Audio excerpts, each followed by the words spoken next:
السلام عليكم. دايرين لاباس؟ بخير ان شاء الله تكونوا بخير.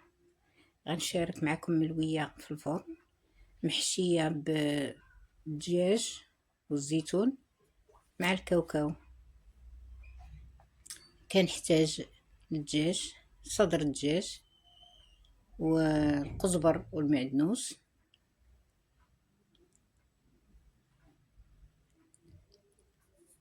الزيتون، ثومه، اللب الحامض، العطريه كنحتاج سكينجبير، السودانيه، القزبر كارم او إصغاط، قرفه، خرقوم، وضامة ديال الزعفران.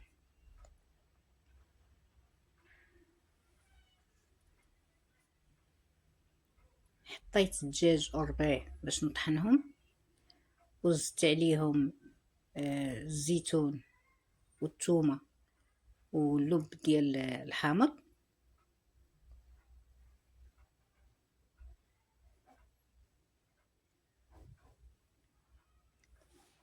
غادي نزيد عليهم العطريه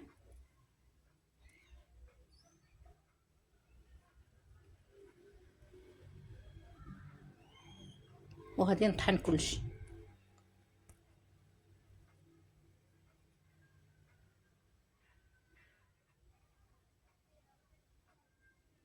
صافي ملي طحنتها كان الشكل ديالها هو هذا. دابا غادي نشلط البصله باش نديرها تشحر ونحط عليها الكفته. غندير شويه الزيت في المقله غتسخن، نحط عليها البصله تشحر، ملي تشحر مزيان غادي نحط عليها الدجاج.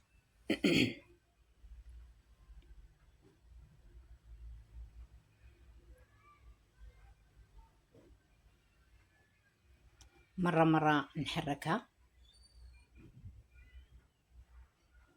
تتشحر مزيان.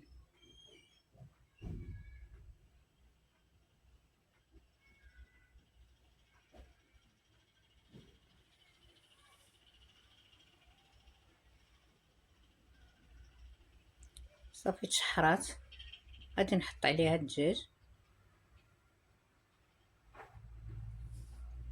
ونحرك حتى يتشحر حتى هو مزيان.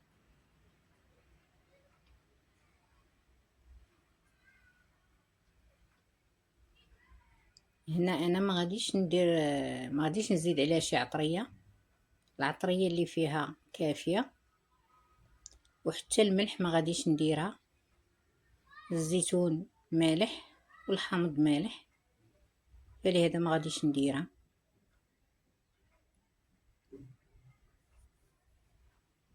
كنبقى نحرك. صافي تشحرات،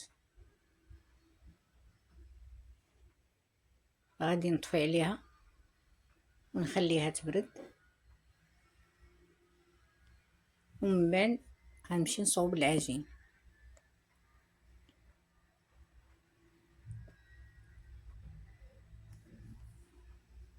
عندي الدقيق حطيت عليه خميره، شويه ما نكتروش فيها بزاف، معلقه كبيره ديال الزبده وشويه ديال الملح.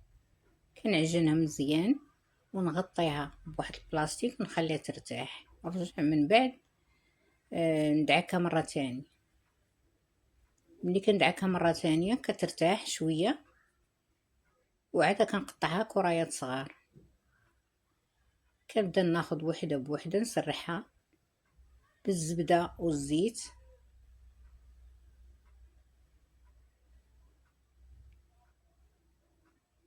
نسرحها مزيان.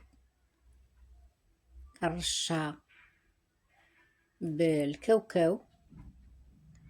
الكاوكاو انا هنا محمراه وطاحناه، ما محيداش ليه القشور.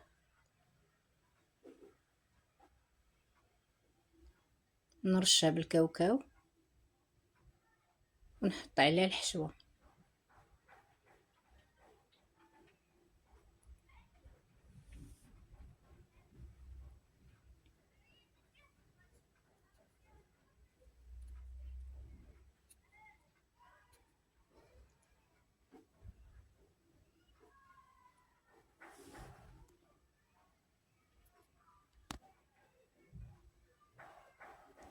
كنحط الحشوة هكا، كنسرحها هكا بالطول. كناخد العجينة تنديرها فوق منها وكنبقى كنلفها.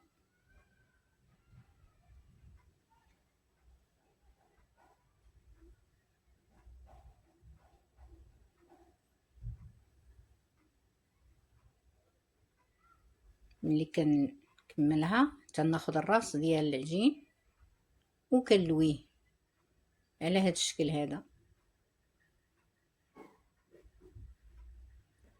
الطرف الثاني كنديرو تحت من العجين باش ما يتحلش، ونحطها في اللاطه. كنقرصها واحد شويه، نعاود واحده اخرى نفس الطريقه كنبقاو نعاودوها.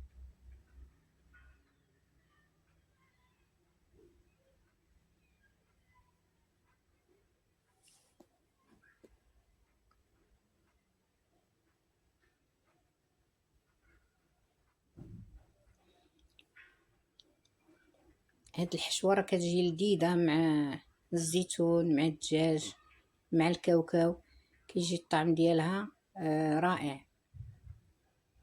ملي كطيب كنرشوها بالسكر كلاصي، اولا كنديرو العسل او كنخليوها هكاك سامبل.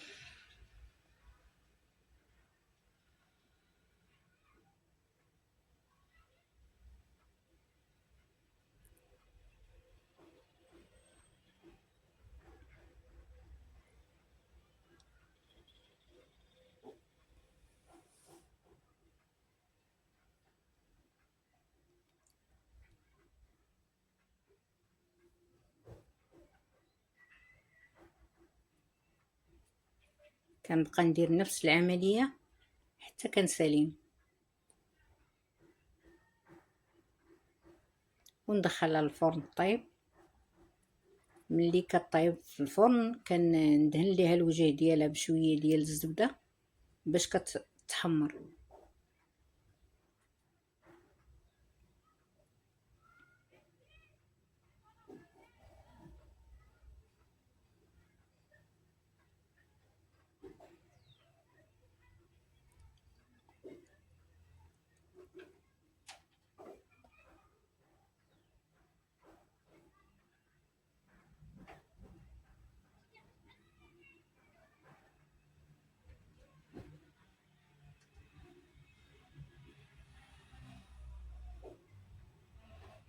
ملي كتخرج من الفران كيكون الشكل النهائي ديالها بحال هكا. نحط عليها شي سكر كلاصي اولا كنخليو اولا العسل اولا نخليوها سامبل. سواء درنا السكر ولا العسل او خلينا بلاش، راه الطعم ديالها كيجي مزيان. كنتمنى تجربوها.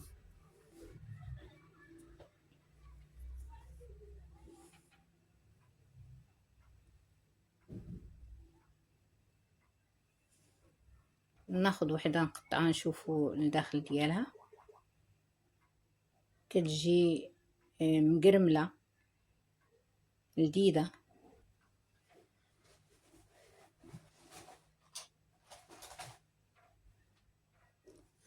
الشكل النهائي ديالها شكلها من الداخل.